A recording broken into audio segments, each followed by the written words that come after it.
నమస్తే సార్, మీ పేరండి? నా పేరు రాజు అండి. రాజు గారు ఏం చేస్తుంటారు సార్ మీరు? నేను ఆటో వేస్తాను సార్. ఆటో వేస్తుంటారు సార్. మీది ఏ ఊరు సార్? ఏ నియోజకవర్గం? రాజువాక పెద్దగంటాడండి. ఓకే, పెదగంటియాడ. సార్, రాష్ట్రంలో అయితే ఎలక్షన్స్ రాబోతున్నాయి. గత 5 సంవత్సరాల నుంచి రాష్ట్రంలో జగన్మోహన్ రెడ్డి గారు ప్రభుత్వం చూశారు. రాబోయే ఎలక్షన్స్లో ఈ రాష్ట్రానికి ఎవరు ముఖ్యమంత్రి అయితే రాష్ట్ర అభివృద్ధి బాగుంటుందని మీరు భావిస్తున్నారు? చంద్రబాబు నాయుడు గారా, జగన్ గారు? ఇప్పుడు దాకా జగన్ గారిని చూసామండి పరిపాలన. జగన్ గారి పరిపాలన చూసినంత ఒక లేబర్ వచ్చి రాగానే లేబర్ ఖర్చులకి ఇలాగున్నా అలాగున్నా అని చెప్పి చూశారు. వచ్చిన లేబర్ మీద ఇసుక కోసం చాలా పనులు కూడా లేవు. అన్న క్యాంటీన్ తీసారు, అన్నం పెట్టిన లేబర్ కూడా అన్నం తీసారు. చాలా మటుకు లేవు, చాలా ఇబ్బంది అయిపోయింది. లేబర్ కష్టపడి వచ్చేటప్పుడు కూడా ఏదో సాయంత్రం అలసిపోయి వచ్చేటప్పుడు కూడా ఏదో మందు కోసం శాంపుల్ కానీ ఇలా ఆ మందు పేరు కూడా ఇప్పుడు ఎవరు తెలియట్లేదు. ఏదో భూమి మీద అంటారు. వెళ్ళంటే 150 మంది 100 రూపాయలు అంటారు, ఏమీ లేదు. కష్టపడి వస్తాం లేబర్ ఏముంటుంది ఏదో తెలియట్లేదు. పరిపాలన ఉంటుంది. రోడ్లు అంటే పోయాయి. ఈ మధ్యన 2 నెలలు అవుతుంది రోడ్లు వేసి. మన రోడ్లు మొత్తం ఆంధ్రప్రదేశ్ రోడ్లు అన్నీ ఎక్కడ కూడా లేవు. ఎలక్షన్ ముందు కనుక వేసారు కనుక ముందే లేవు. మనం ఈ మధ్య ఎలక్షన్ కనుక రోడ్లు అన్నీ వేసారు, ఇంకేం లేదు. ఇక పరిపాలన అతను చేసిన పరిపాలన కొన్ని బాగానే ఉన్నాయి, బాగోలేదు అంటున్నారు. ఎందుకంటే స్కూళ్ళు డెవలప్మెంట్ చేశారు, స్కూల్ బాగానే ఉన్నాయి. తర్వాత ఈ వాహన మిత్రులను పెట్టాడు అన్ని, అవి బాగానే పర్లేదు. కాకపోతే పరిపాలన ఎలా ఉంటుంది అంటే ముందు రేట్లను పెంచారు. 950 రూపాయలు బియ్యం మూట త్రిబుల్ జాన్ 1350 రూపాయలు పెంచాడు.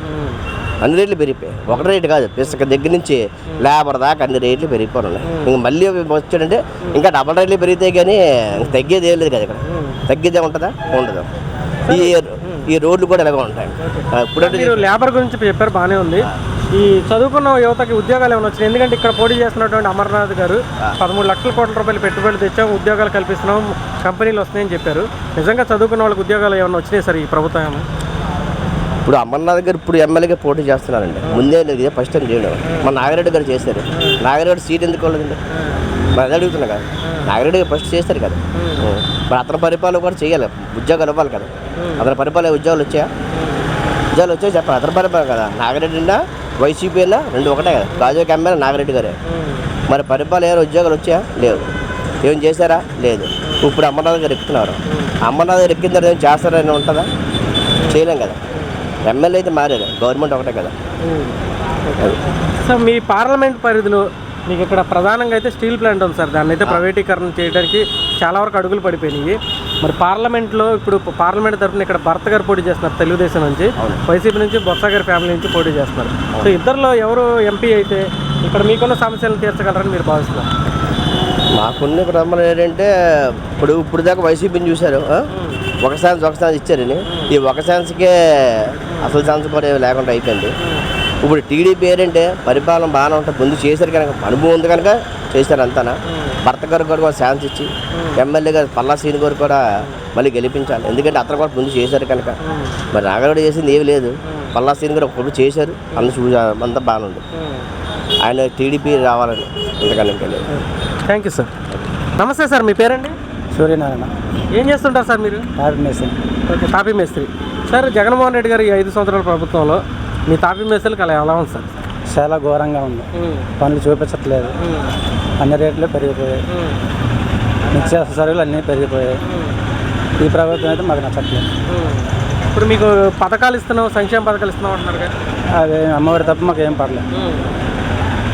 అమ్మఒడి తప్ప ఏ పథకం రావట్లేదు. సంక్షేమ పథకాలు ఏమీ అన్నీ వేస్ట్, మంచివి కాదు. ఈ రాష్ట్రంలో అసలు అభివృద్ధి అనేది మీకు ఏమన్నా అనిపించిందా? అస్సలు లేదు. అభివృద్ధి అనేది కుంటుపడిపోయింది, అభివృద్ధి లేదు. అది మంచి ప్రభుత్వం మారాలి. సో మీ నియోజకవర్గంలో ఇప్పటివరకు మంత్రిగా చేసిన అమర్నాథ్ గారు ఉన్నారు, పల్లా శ్రీనివాస్ గారు ఉన్నారు. ఇద్దరు ఎవరు బెటర్? ఇక్కడ మాది శృంగారపుకోట నియోజకవర్గం.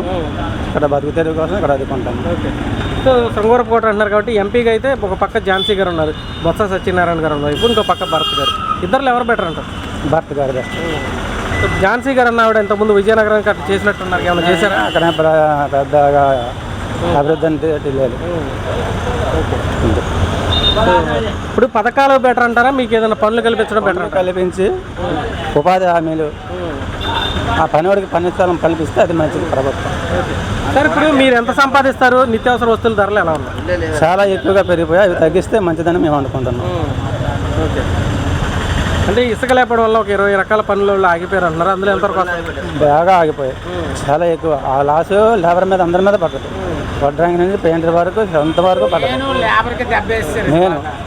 నేను అది బాగా బాధపడింది లేబర్ వరకు వరుస. ఇప్పుడు ఏమంటున్నారంటే చాలా మంది పథకాలు ఇచ్చారు, ఇంతకంటే ఎవరు బాగా చేస్తారంటున్నారు. అంతకుముందు ఇచ్చారండి, ఇందిరాగాంధీ ఇవ్వలేదు, రాజీవ్ గాంధీ ఇవ్వలేదు, ఎవరు అందరూ ఇస్తాంటారు. ఎంత చేసిన కుంటుపడేలా చేసినది ఎవరూ లేదు. సో మీకైతే ప్రభుత్వం మరి చంద్రబాబు నాయుడు గారు రావాలి. చంద్రబాబు నాయుడు గారు రావాలి. Thank you sir.